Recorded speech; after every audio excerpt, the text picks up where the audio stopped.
Hi, and welcome to part 2 of the Superglue Sci-Fi Slam, a challenge created by Little Giant Crafts and I, where you turn your superglue trash into some kind of sci-fi creation.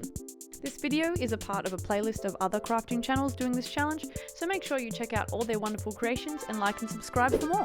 Now, my last build I only ended up using one canister, and I'm still drowning in a mountain of superglue trash. And not only do these shapes remind me of spaceships, but they also remind me of torsos. And this unique spray bottle head is definitely some kind of robot.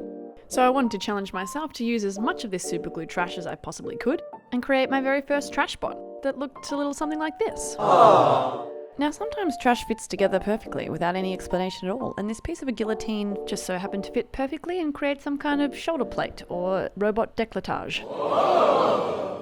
I wanted to stick the head onto here, but this sort of weird goatee bit was getting in the way, so I chopped that off and I think it looks much better. Now, I wanted to join these two parts together, the head and the body, with a large bit of wiring. I'm going to peel apart these two headphone wires and wrap it around this other random wire, cover it in super glue and sprinkled with bicarb to hold it all together, and stick it right up the center of the body and through the holes in the top. I'm going to join it to the head in this kind of like matrix back of the head plug, so sort of this convenient hole there, that's where it wants to go. Now, I really want my robot to be at the very cutting edge of fashion, so to build up the arms I'm going to use these two bits of light-fitting plastic to make some shoulder pads. These holes at the top are going to be handy as I will be using these Halloween straws to thread through as arms. And I'm going to use this wire threaded through and glued on the inside to get some kind of posability, I hope at least. This is just something I'm testing out. I was a little too vigorous in smashing apart these spray bottle heads, but I think regardless that's going to make a great fuel tank for the back of the robot. I'm going to stick them together with this plastic lock mechanism and glue it to the back. Add these extra details, this is from a superglue applicator, and fill the gap with a superglue tube lid. For the hip joint, I've got this light bulb screw, I think that's what it is. I'm going to mount it on here, and now I'm going to make some juicy thighs for this bad boy. These little superglue canisters have some great ridge detailed lids. If you trim them down, they fit perfectly into the casing of this other superglue container. I should make a list of like all the different superglue containers I've used.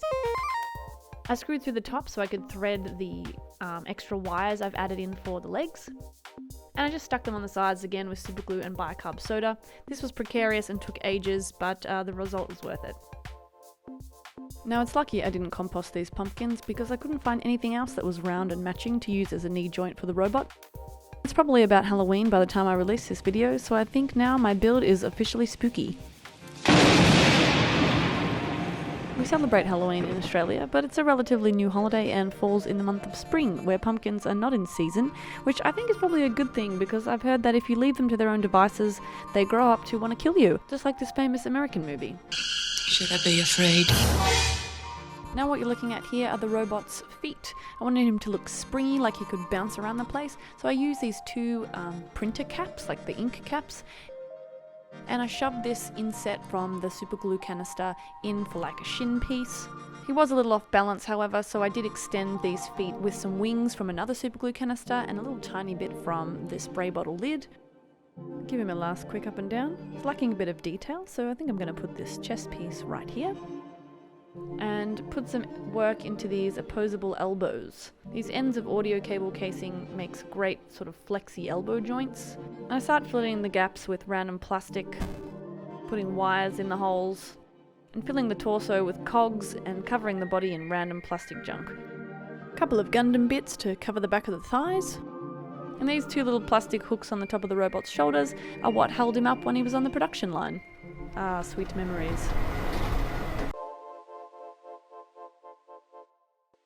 And these wings from this superglue canister, the MVP of this build, is going to be used as some matching armor for the legs and for the arms. And this other inset from a superglue container that will make the robot ergonomic to hold. And add some extra armor for the fuel tank.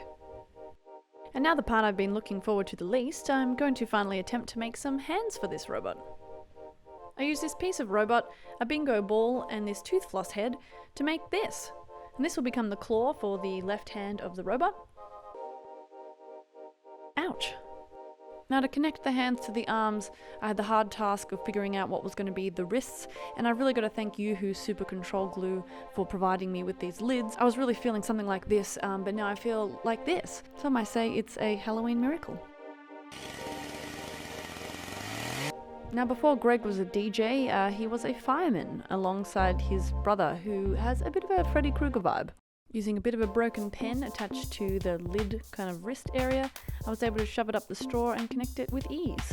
And I thought to myself, I'll put a couple of rhinestones on here, just to act as some bolts. But as soon as I'd done that, I'd completely bedazzled the shoes of this robot, and there's nothing really I can do about it. He's now just a rhinestone cowboy. And that's it. I've used up a whole entire canister of super glue, and it'll go back into the trash with a never-ending cycle of building and reusing and gluing and building. Hi there, cutie. Time for a prime? Now this is the Zenithal highlight I thought I would do, and now he looks a bit like a stormtrooper. Now to find a colour that matches the original colour perfectly and to repaint it. Here's my recipe for a good rust mixture. And my secret ingredient, which is this random burgundy gouache, mixed with some bicarb soda. I'm just going to slather it all over the robot. I'm going to put some silver on the arms and on the pumpkins that, who can even tell that they're pumpkins anymore?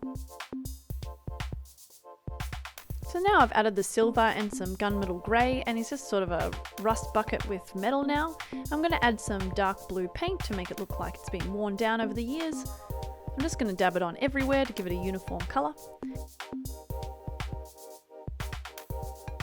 Then I'm going to do some dry brushing here of some more silver on top. You can't really tell exactly on camera, but that's what I'm doing. And I'm going to paint the insides of him silver as well to highlight the inner workings of this robot baby.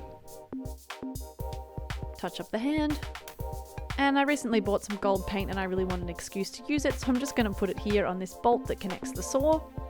And now I mixed some white with the Azul Magico blue paint, and I just touched up some of the spots with some white, makes it look even more worn down and the paint's peeling off and stuff like that. Now I'm going to drown these rhinestone boots in some brown wash and this thick anchovy black wash. Dab off the excess, and I think we're about done. Thanks again for watching this month's video. I hope you enjoyed watching me piece together a Trashbot baby out of superglue trash. If you haven't seen the other videos, make sure you check out part 1 and look at the other crafters' channels as well. But does anyone know what happened to Porco?